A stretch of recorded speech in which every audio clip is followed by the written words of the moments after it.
Salut, bienvenue pour une nouvelle vidéo et pour un nouvel update lecture. Aujourd'hui, je vais vous parler du dernier livre que j'ai lu avant le week-end d'Amil et des 3 premiers que j'ai lus sur le week-end d'Amil. Du coup, je parle du week-end d'Amil du mois de février, donc du 21 au 23 février, si je dis pas de conneries. D'ailleurs, avant de commencer cette update lecture, je voulais vous redire un truc, puisque si vous avez vu le vlog du week-end d'Amil, vous le savez, mais j'ai commencé à travailler tout début, juste après le week-end d'Amil, en fait le 24 février. Et du coup, je ne sais pas ce que ça va donner pour la chaîne. Et là, vous vous dites, t'as commencé à travailler le 24 février et tu nous parles de ça début avril? Oui, parce que je suis une fille qui a toujours de l'avance au niveau de ses vidéos. Par exemple, là, cette lecture, je le tourne très très peu de temps après avoir lu les livres. Et donc, du coup, il sort 1000 ans après, mais moi, je l'ai tourné bien avant qu'il sorte. Et du coup, j'avais de l'avance au niveau des vidéos. J'avais tout le mois de mars de prévu quand j'ai commencé à travailler. Et je ne sais pas ce que ça va donner au niveau du rythme, je ne sais pas comment je vais y arriver, si je vais pouvoir tourner, si je vais pouvoir lire, si je vais avoir du temps, si je vais pouvoir continuer à sortir 2 vidéos par semaine, je ne sais pas. Je vais tout faire pour, évidemment, je l'ai dit dans le vlog du week-end Amil, je suis très contente de travailler, c'est pas le souci, et je vais privilégier le travail et tout plutôt que les vidéos, c'est sûr aussi, mais je vais tout faire pour continuer à poster des vidéos. Du coup, si jamais je disparais de YouTube, eh bien ce sera indépendant de ma volonté, c'est-à-dire que j'aurais pas réussi à gérer les vidéos en plus du travail.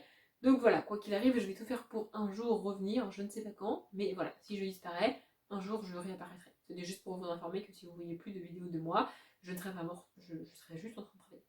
Bref, je vous montre les livres. Le premier, c'est Le voleur de magie, donc le livre 1 de Sarah Prineas. C'est un livre que j'avais acheté, en fait, au mois de juillet dernier, j'avais fait une grosse commande avec plein de livres jeunesse, et celui-ci, j'en avais jamais entendu parler, mais je m'étais dit, pourquoi pas? Et bah, j'aurais dû m'abstenir de l'acheter. En fait, ça a été un échec total. J'ai retiré j'ai retiré le marque-page, parce que du coup, je l'ai récupéré pour un autre livre, et je sais plus, j'ai dû lire une soixantaine de pages, quelque chose comme ça, et j'ai lâché l'affaire. Vraiment, je n'y arrivais pas. Je vais résumer le livre et ensuite je vous expliquerai mon avis.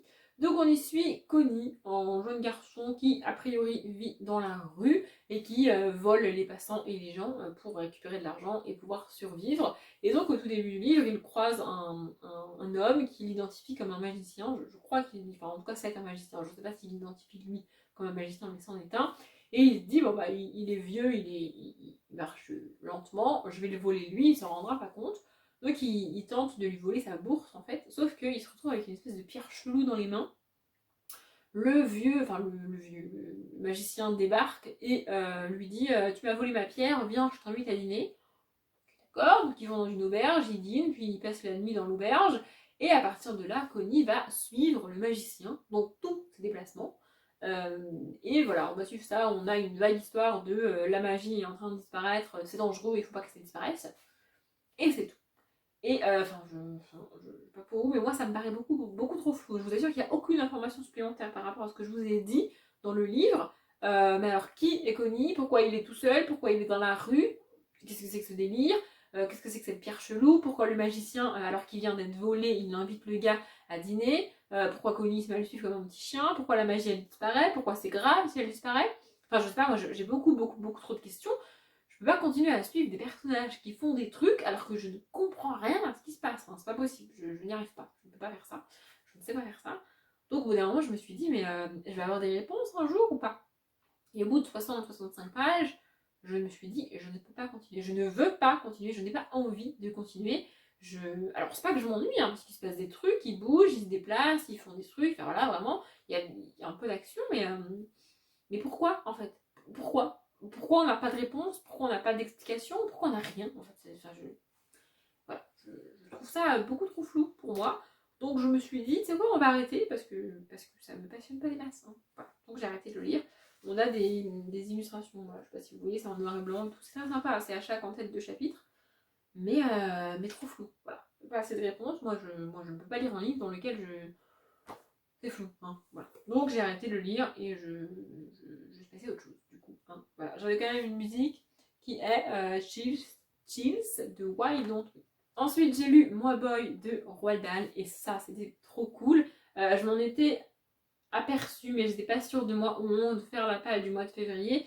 C'est bien une biographie de Roald Dahl. En fait on va suivre l'enfance et en fait on a la première école à laquelle il va, puisqu'il s'assimile au collège pour nous, puisqu'il s'assimile au lycée, et on le voit partir, commencer à travailler, mais c'est tout, ça s'arrête là. À partir du moment où il devient adulte, on n'a plus, ça reste un livre pour enfants, donc voilà, il a raconté son enfance et son adolescence, et j'ai adoré, vraiment c'était hyper cool. C'est très fun, l'autodérision qu'il a, je trouve ça génial. Il nous raconte sa vie, en fait il nous raconte les malheurs de sa vie, ce qui lui est arrivé. Par exemple, son père est mort quand il avait 2 ans, je crois, un truc comme ça, puis sa mère est morte un peu plus, enfin beaucoup plus tard, mais elle a fini par mourir évidemment, parce que tous les humains meurent, hein. Et il raconte ça avec tellement de légèreté et enfin, je sais pas, d'autodérision, vraiment c'est juste génial à lire. Et en fait ça m'a fait sourire parce que je pense qu'il faut faire lire ça aux enfants de nos jours parce que il te raconte comment les maîtres te punissaient, comment les maîtres avaient aucun respect pour les élèves à cette époque-là. Donc il est né dans les années, enfin il a grandi dans les années 30-40, hein, pour rappel. Donc l'informatique, la télévision, les voitures, tout ça, il n'y a pas, hein, enfin tu zappes, c'est pas possible, tu vois. Et les enseignants n'ont aucun respect pour les élèves, mais alors vraiment aucun respect. Ils les frappent, ils les battent, ils se comportent avec comme des... Vraiment, c'est n'importe quoi. Donc faites lire ça aux enfants qui se plaignent de ouais, mais il est méchant avec moi. Et il faut vite comprendre qu'on est gentil aujourd'hui et qu'on a pas mal évolué. J'ai adoré, c'était vraiment bien. J'aurais aimé qu'on ait sa biographie d'adulte en fait, parce qu'ensuite il a donc le livre s'arrête, il part en Afrique, je crois. Il rêvait de ça, et en plus c'est une époque, il le dit lui-même, c'est une époque où prendre un avion et partir en Afrique, ça se fait pas comme ça. Enfin, tout le monde ne le fait pas parce que les avions pour le tourisme, le voyage, c'est pas encore très, enfin c'est pas répandu du tout, ça n'existe pas. C'est que des avions militaires pour le travail, ça coûte cher et voilà, tu pars pas. Il le dit lui-même quand il part en Afrique, il dit au revoir à sa mère et elle sait très bien qu'elle ne le reverra pas avant des années et des années parce qu'il peut pas faire d'aller-retour, quoi, c'est pas possible. Et donc voilà, lui il rêvait de ça et il a l'occasion donc il y va. Et donc voilà, le livre s'arrête, il part en Afrique pour une mission je crois qu'il travaille pour un truc de gasoil, enfin d'essence, un truc comme ça. Et ensuite la Seconde Guerre mondiale éclate et il est pilote pendant la Seconde Guerre mondiale pour ceux qui ne savent pas. Voilà, donc toute cette partie-là de travail et de Roald qui est pilote et qui participe à la guerre et tout et qui commence à écrire, on l'a pas parce que c'est pas du tout un auteur qui a commencé à écrire quand il était petit. Il a commencé à écrire après la guerre, après la Seconde Guerre mondiale. Donc voilà, du coup, il a écrit tard, en fait. Il est devenu auteur assez tard. C'est pas du tout ce qu'il voulait faire. Par exemple, il ne parle pas du tout de cette volonté de vouloir écrire, de vouloir devenir auteur. Non, il ne parle pas du tout de ça. C'est pas du tout un rêve de gosse, en fait. C'est arrivé bien plus tard dans sa vie. Donc voilà, j'aurais aimé qu'on ait cette partie-là aussi. Mais on l'a pas, du coup, puisqu'on l'a pas. Mais franchement, c'était vachement bien. J'ai adoré découvrir toutes ces petites anecdotes et toutes ces... Il y a des photos de sa famille, il y a des photos des paysages. Voilà, franchement, c'est trop cool. J'ai adoré ce livre. Et puis, ça reste du Roald Dahl, quoi. Ça reste un livre pour enfants. Ça reste très léger, même s'il y a des scènes absolument horribles. Ça reste hyper fun à lire, hyper cool. Pour moi, Roald Dahl est THE auteur à faire lire aux enfants. Vraiment, vraiment, vraiment.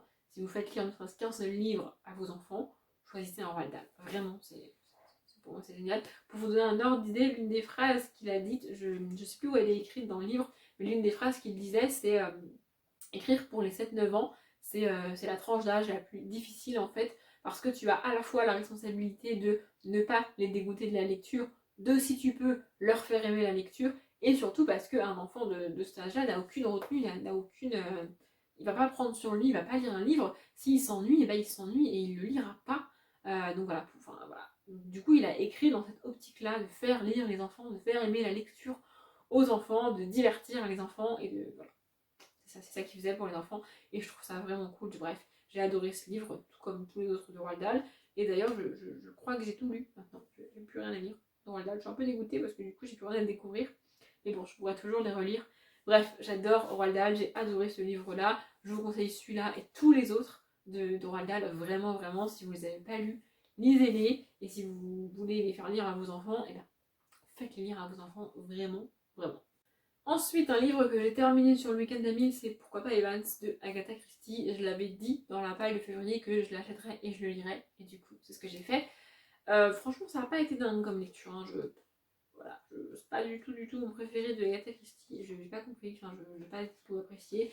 Il y a plein de longueurs, c'est très long, c'est très lent. À la fin, je me suis mélangé les pinceaux dans tous les personnages parce qu'on a plusieurs personnages avec plusieurs noms et puis on a des personnages qui ont plusieurs noms et plusieurs identités. Enfin, j'étais complètement largué, vraiment. Bref, pour l'histoire, on va y suivre, on y rencontre Bobby au tout début du livre qui joue au golf avec un de ses amis. Et sur le parcours de golf, il y a une falaise et donc il découvre un homme en bas qui est tombé en fait, et qui a chuté, qui est tombé, et cet homme va mourir malheureusement. La police, donc il y a une espèce d'enquête, il y a quand même un accident et tout, il conclut à un accident, mais Bobby n'y croit pas. Il a l'impression qu'il y a une autre histoire, un autre truc intéressant là-dessous, et il veut comprendre, il veut savoir en fait. Et donc avec Frankie, une de ses amies, je pense qu'ils ont une vingtaine d'années, ils décident d'enquêter en fait. Donc ils vont se mettre en danger, hein, littéralement. Et ça va partir en live. C'est une histoire, en fait, j'ai trouvé ça trop, en fait. C'est trop. Il y a trop de rebondissements, trop de...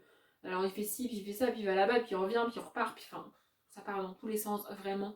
J'ai pas du tout aimé, j'ai vraiment pas accroché à l'histoire. Je voulais le fin mot de l'histoire et je l'ai lu, mais je suis déçue par cette fin.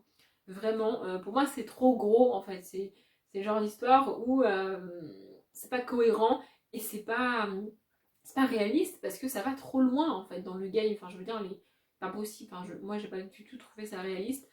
Du coup, voilà, c'est un Agatha Christie pas ouf pour moi. Je continuerai quand même à lire les Agatha Christie, hein, c'est pas le souci, mais bon, voilà. Bref, je m'y perds. J'ai pas trop aimé, j'ai pas trop compris. Je vois pas trop l'intérêt de ce livre. J'ai trouvé ça long, j'ai trouvé ça totalement embrouillé, même avec la solution. Et, euh, et en fait, les personnages ont beaucoup de chance dans leur enquête et ils trouvent des trucs un peu en un claquement de doigts. Voilà, je suis un peu sceptique face à ce livre en fait. Je sais pas quoi en dire parce que j'ai été au bout, mais pour autant, j'ai pas aimé. Voilà. Et ensuite, j'ai lu Harold et les dragons, le tome 1, comment dresser votre dragon de Christa Cowell. Donc, je l'ai lu dans le blog du Week-end d'Amil. C'est le livre et la saga qui a inspiré les dragons, donc les dessins animés du coup.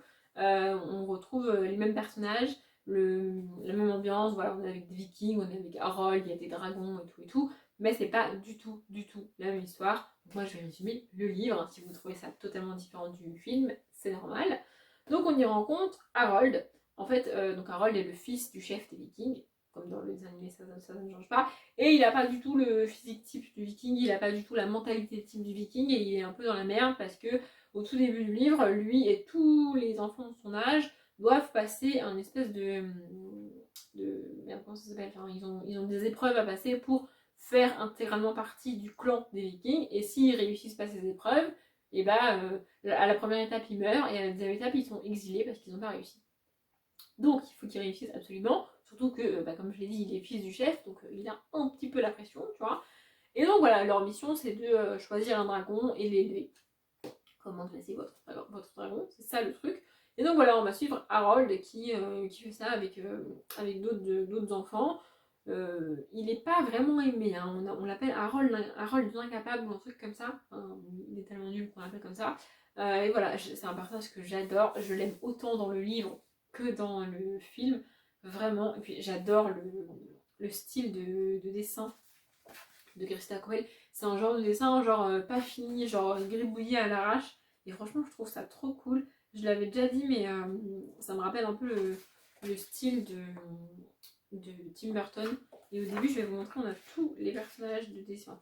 Une bonne partie des personnages de dessiner. Voilà, je trouve ça trop cool. Vraiment, ça se lit très bien. On a des jeux de police, on a des livres dans des livres, des carnets dans le livre. Voilà. Pour ceux qui ont vu le film, Harold a un carnet dans lequel il a les différents types de dragons et tout. Ici, c'est pas vraiment le cas, mais on a ces éléments-là. Voilà. Puis en plus, avec les dragons, c'est vraiment très cool, c'est vraiment très fun. J'ai adoré. J'ai qu'une hâte, c'est de lire la suite. Il va falloir que j'achète la suite. Et voilà, je trouve le livre en lui-même trop beau. Là, c'est un peu glacé et tout. Enfin bref, j'ai adoré ce livre, c'était vraiment cool. Ça se lit très vite, très bien. Et je ne connaissais pas du tout cette saga, je ne savais même pas que Dragon était inspiré de livres. Du coup, si comme moi vous ne savez pas et que ça vous intéresse, et lisez le livre. Par contre, l'histoire est vraiment différente du film, mais moi j'ai autant aimé le livre que le film. Je crois que je l'ai déjà dit, mais je le répète parce que j'ai vraiment adoré ce livre. Pour les enfants, ça doit être juste génial. Je sais pas à partir de quel âge c'est, mais franchement, à partir de 9-10 ans, pour moi c'est bon, vraiment c'est trop cool.